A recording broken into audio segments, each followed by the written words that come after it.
Assalamualaikum warahmatullahi wabarakatuh. Perkenalkan, nama saya Florentina Nenggolan dengan NIM A1A1230008.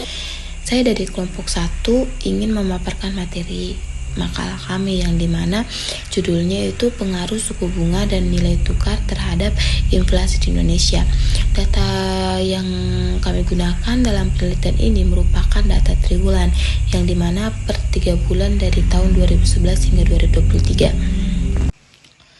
Baik, pertama-tama saya akan menjelaskan apa sih itu inflasi. Inflasi itu kenaikan harga barang dan jasa secara umum dalam suatu periode. Misalnya harga mie instan tahun lalu itu 2.500, sekarang jadi 3.000. Nah, itu inflasi. Kemudian apa itu suku bunga? Suku bunga adalah biaya yang harus dibayar peminjam kepada pemberi pinjaman. Nah, contohnya itu seperti Bank Indonesia menggunakan suku bunga sebagai alat untuk mengatur ekonomi. Nah, ketika suku bunga naik, orang lebih suka menabung daripada belanja, sehingga inflasi bisa ditekan. Kemudian apa sih itu nilai tukar? Nah, seperti yang kita ketahui bahwa nilai tukar adalah harga mata uang kita seperti rupiah. Terdapat mata uang asing khususnya dolar AS.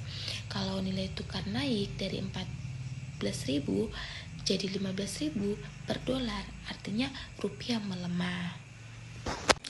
Sementara itu tingkat inflasi menunjukkan pola yang fluktuatif, yang dimana pada beberapa periode inflasi berada pada tingkat yang cukup tinggi, terutama ketika terjadi kenaikan harga energi, bahan pangan, dan saat rupiah melemah cukup tajam. Namun pada periode lain inflasi cenderung menurun ketika stabilitas ekonomi lebih terjaga dan kebijakan moneter dilakukan secara ketat.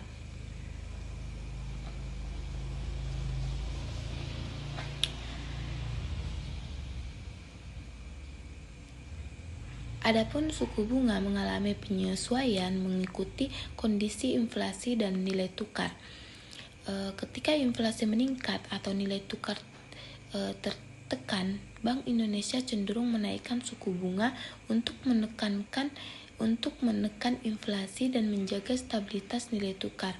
Sebaliknya, ketika inflasi rendah dan ekonomi membutuhkan dorongan pertumbuhan dan suku bunga diturunkan.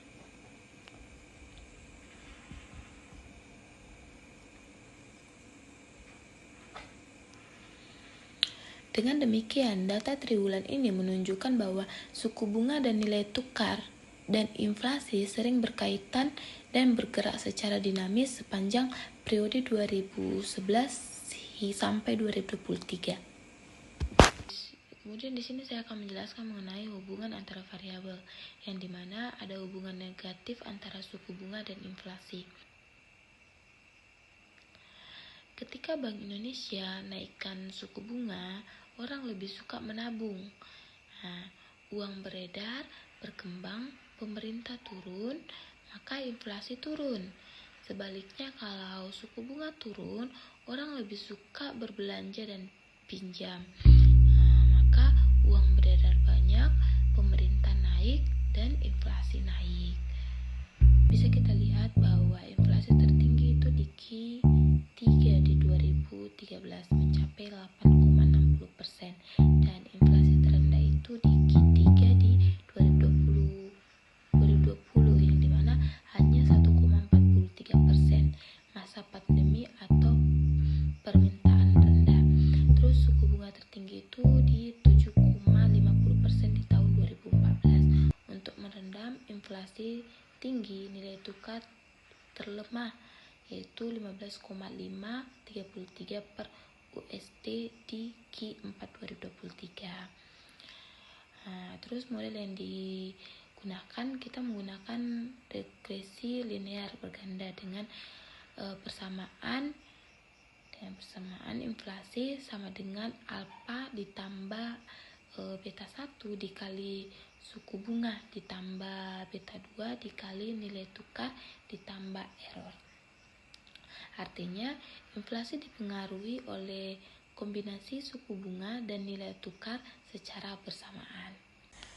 Baik, di sini saya akan menjelaskan mengenai bagian pengujian model yang dimana yang pertama itu ada uji normalitas, bahwa kami menguji data normalitas ini apakah data terdistribusi normal. Nah, hasilnya yaitu probabilitas sama dengan 0,1907, lebih besar daripada 0,05. Nah, kesimpulannya data ini normal karena model ini bisa dipercaya. Terus yang kedua itu ada uji heteroskedastis, yang dimana kami menguji ini apakah variansis ini error atau tidak. Nah, hasilnya itu semua probabilitas lebih besar daripada 0,05. Kesimpulannya tidak ada masalah heteroskedastis, model stabil.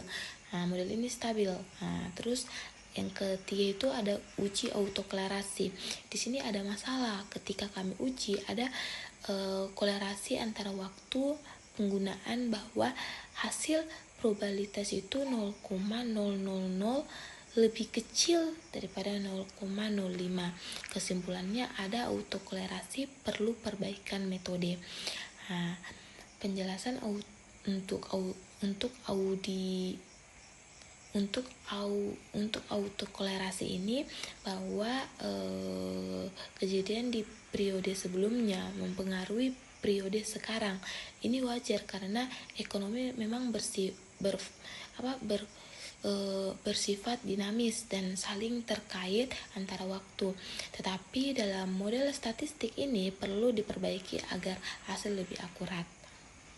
Kesimpulannya bahwa suku bunga dan nilai tukar terbukti mempengaruhi inflasi di Indonesia dari periode 2011 sampai 2023. Model yang digunakan cukup baik. 2 dari 3 uji klasik lolos.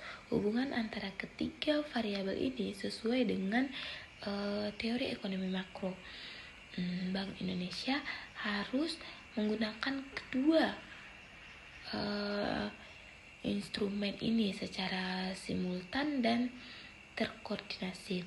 Masalah autoklarasi menunjukkan perlunya penelitian lanjutan dengan metode lebih canggih. Baik, itulah materi dari saya. Lebih dan kurangnya mohon dimaafkan.